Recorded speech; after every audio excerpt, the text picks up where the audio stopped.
सलाम, नमस्ते, सत श्री अकाल। मैं हूं रज़ा और आप देख रहे हैं रज़ाग्राफी की ईरान की स्पेशल रिपोर्ट, जिसके अंदर ईरान की सारी बड़ी खबरें जो ईरान खुद आपसे छुपाता है, दुनिया से छुपाता है, वो भी सारी खबरें हम आपको इस रिपोर्ट के ज़रिए आपको बताते हैं। दोस्तों, इस रिपोर्ट की सबसे पहली बड़ी खबर यह है कि ईरान ने काफ़ी ज़्यादा अपने पैर फैलाने शुरू कर दिए हैं और ताजिकिस्तान में अब दुनिया में पहला ईरान का एक ऐसा सेंटर, एक ऐसी फैक्ट्री होगी जहां पर अब ईरान अपने देश के अलावा अपने देश से बाहर ताजिकिस्तान में ड्रोन बनाएगा। जी हां, इस ड्रोन की फैक्ट्री का उद्घाटन करने के लिए ईरान के डिफेंस मिनिस्टर खुद ताजिकिस्तान गए थे और वहां जाकर, आपके स्क्रीन पर देखिए, खुद जाकर उसका उद्घाटन किया। ताजिकिस्तान के सीनियर अधिकारी, डिफेंस मिनिस्टर, इसके अलावा बड़े बड़े नेता इस उद्घाटन में मौजूद रहे। ताजिकिस्तान और ईरान की इस डील के बाद अमेरिका और दूसरे देशों को काफ़ी बड़ा झटका लगा है, क्योंकि ईरान इस डील के बाद दुनिया में एक बार फिर से ठीक तुर्की की तरह अपने पैरों को हथियारों की फील्ड में आगे बढ़ा रहा है। जानकारी के लिए बता दूं कि इस फैक्ट्री के अंदर ताजिकिस्तान में अबाबिल 2 नाम का जो मॉडल है ड्रोन का, ईरान वो बनाएगा। एक और जनरल नॉलेज के लिए बता दूं बात कि दोनों डिफेंस मिनिस्टर के बीच में फ़ारसी में, पर्शियन लैंग्वेज में ही ये डील हुई है। बताया जा रहा है कि ताजिकिस्तान में ताजिक लैंग्वेज बोली जाती है, लेकिन दूसरी सबसे ज़्यादा बोले जाने वाली लैंग्वेज फ़ारसी यानी पर्शियन है। दोस्तों, दूसरी तरफ इजराइल के डिफेंस मिनिस्टर ने बड़ी बात कही है। उन्होंने साफ साफ कह दिया है कि ईरान 1 से 2 हफ्ते के अंदर ही ऐसी चीज़ें हासिल कर लेगा जिससे वो अब बड़े हथियार और परमाणु बम भी बना सकेगा, और ये हमारे लिए और आसपास के क्षेत्र के लिए काफ़ी बड़ा खतरा होगा। बेनी गैंट्स ने यह भी कहा कि छुपकर ईरान काफ़ी तेज़ी से काम कर रहा है और बहुत जल्द वो कई खतरनाक हथियार बना लेगा।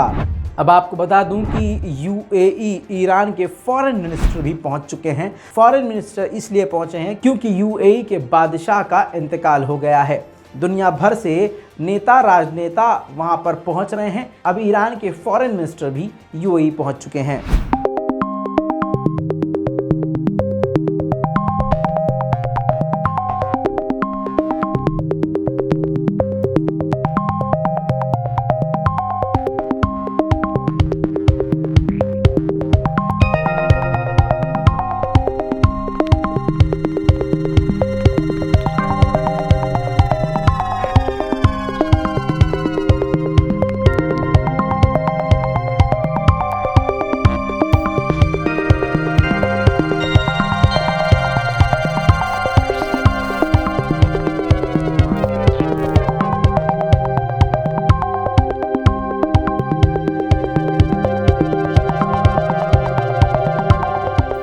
दोस्तों, इसी के साथ अगली बड़ी खबर, ईरान से स्लोवाकिया की फॉरेन मिनिस्टर ईरान पहुंची हैं।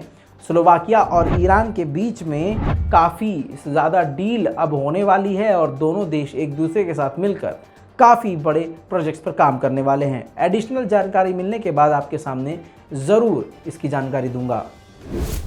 दोस्तों, एक स्वीडिश ईरानियन डॉक्टर है जिसको ईरान ने गिरफ्तार कर लिया। कहा है कि ये इजराइल के लिए जासूसी कर रहा था ईरान की। इसको फांसी की सज़ा सुना दी है। अब यूएन ने साफ सीधा सीधा कह दिया है ईरान से कि इनकी फांसी जल्द अज जल्द रोकी जाए और इनको फांसी न दी जाए। दोस्तों, आपको बता दूं, ईरान के भी हालात अंदरूनी काफ़ी ख़राब हैं। ईरान के सपोर्टर हमारे ही रिपोर्ट में आकर हमें ही अब गरियाना शुरू कर चुके हैं। इनका ईमान क्या होगा, ये भी सोचने वाली बात है। यानी सच खबर सुनाने पर जो कल तक तालियां बजाते थे, आज ईरान की सच्चाई और ईरान के जो अभी के हालात हैं वो मैं बता रहा हूं, तो कल तक पिछले 2 साल से जो लगातार हमें दुआओं में याद रखते थे, तालियां बजाते थे, आज कमेंट में आके गालियां बकने लगे हैं। लेकिन उनकी गालियों से हमें फ़र्क नहीं पड़ता, क्योंकि सच्चाई का रास्ता कांटों वाला होता है और यही तो कांटे होते हैं। इनके भौंकने से रज़ाग्राफी न कभी रुका था, न झुका है, न रुकेगा। आपको बता दूं, ईरान के हालात काफ़ी ख़तरनाक हैं, बेकार हैं और अंदर की स्थिति काफ़ी ख़राब है। आपकी स्क्रीन पर ईरान की ही ये रिपोर्ट लगा रहा हूं। ये जो वीडियो है ये ईरान की ही मीडिया से लिया हुआ वीडियो है। आप पर्शियन लिखा हुआ इस पर देख के समझ सकते हैं। जानकारी के लिए बता दूं कि ईरान के अलग अलग शहर से गिरफ्तारी शुरू की जा रही है। वेस्टर्न ईरान में जो लोग प्रदर्शन कर रहे थे उनको ढूंढ ढूंढ कर बुरी तरह से घसीट कर गाड़ी में डालकर गिरफ्तार किया जा रहा है। इस वीडियो में आप देख रहे हैं ईरान के कई इलाकों में कर्फ्यू लागू कर दिया गया है। सड़कें खाली नज़र आ रही हैं। ये देखिए, आपकी स्क्रीन पर छोटा सा एक वीडियो लगा रहा हूँ। इस इलाके में दुकानें बंद हैं, सड़कों पर भीड़ कम है, लोग घरों के अंदर हैं। इसी के साथ अब ये तस्वीर आप गौर से देखिएगा, जगह जगह पर पुलिस पेट्रोलिंग के लिए खड़ी हुई है और मिलिट्री IRGC के कमांडर फोर्सेस भी सड़कों पर तैनात कर दिया गया है। IRGC जो बॉर्डर पर होती है वो ईरान की गलियों में, चौराहों में तैनात है। ईरान की जनता वहाँ की सरकार के खिलाफ इतनी खतरनाक तरीके से सड़क पर उतर चुकी है कि आप इस बात से ये अंदाज़ा लगा लीजिए कि RIGC यानी वहाँ की सरकार और वहाँ की मिलिट्री के खिलाफ वहाँ की जनता नारे लगाते हुए कह रही है RIGC URISIS इन ईरान, यानी ईरान के मिलिट्री और ईरान की पुलिस को वहाँ की जनता ISIS से जोड़ रही है। सुनिए ये नारे।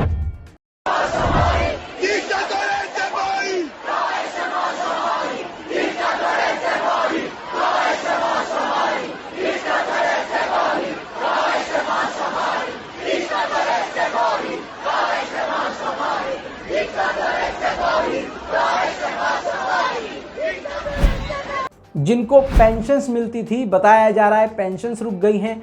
कई लोगों की पेंशन्स कम कर दी गई हैं, ख़त्म कर दी गई हैं। इसके अलावा जो टीचर्स हैं उनकी तनख्वाह को बढ़ाने के बजाय कम किया जा रहा है। महंगाई बढ़ती जा रही है, बहुत बुरा हाल है। सरकारी दफ्तर के बाहर पेंशन को लेकर मांग उठा रहे हैं पेंशन वाले। आपको बता दूं, स्क्रीन पर ये तस्वीर देखते रहिए। ये पेंशन वाले हैं जो प्रोटेस्ट कर रहे हैं। जो स्टूडेंट है वो अपना अलग प्रदर्शन कर रहे हैं। जो कामकाज व्यापार वाले, नौकरी वाले हैं वो अलग प्रदर्शन कर रहे हैं। एक साथ कई जगह से अलग अलग तरह के लोग उठकर इकट्ठा होकर प्रदर्शन कर रहे हैं, जिसकी वजह से ईरान पर अब ईरान की जनता भारी पड़ रही है। अब रात के अंधेरे में भी प्रदर्शनकारी अपना काम कर रहे हैं। आपकी स्क्रीन पर यह तस्वीर देखिए। प्रदर्शनकारी राष्ट्रपति इब्राहिम रईसी के पोस्टर और बैनर में आग लगा रहे हैं।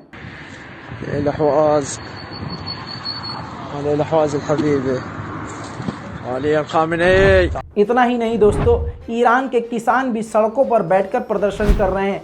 ये देखिए दोस्तों, ये सारे किसान हैं जो गार्डन में बैठे हुए हैं, ज़मीन पर बैठकर प्रदर्शन कर रहे हैं और इनकी मांग ये है कि सरकार उनको बिजली दे, क्योंकि बिजली पैसा देने के बाद भी नहीं दे रही है।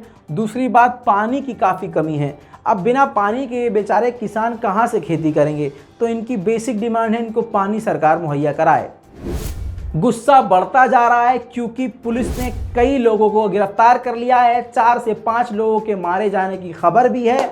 बुलेट का इस्तेमाल किया जा रहा है, छर्रों का इस्तेमाल किया जा रहा है, जिससे काफ़ी ज़्यादा गुस्सा जनता के अंदर देखा जा रहा है। अब जनता सड़कों पर उतर के डेथ टू रईसी के नारे लगा रही है और अपने राष्ट्रपति के खिलाफ खुल्लम खुल्ला नारेबाजी कर रही है।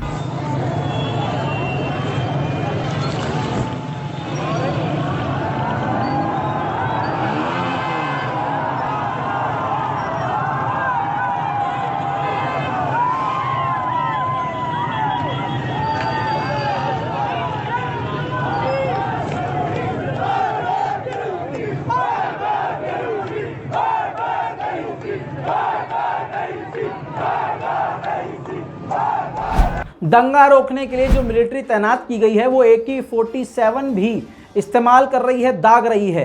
जनता आपस में भी भिड़ रही है। सरकार के समर्थक और सरकार के विरोधी आपस में लड़ रहे हैं और दूसरी तरफ से AK-47 का इस्तेमाल पुलिस कर रही है।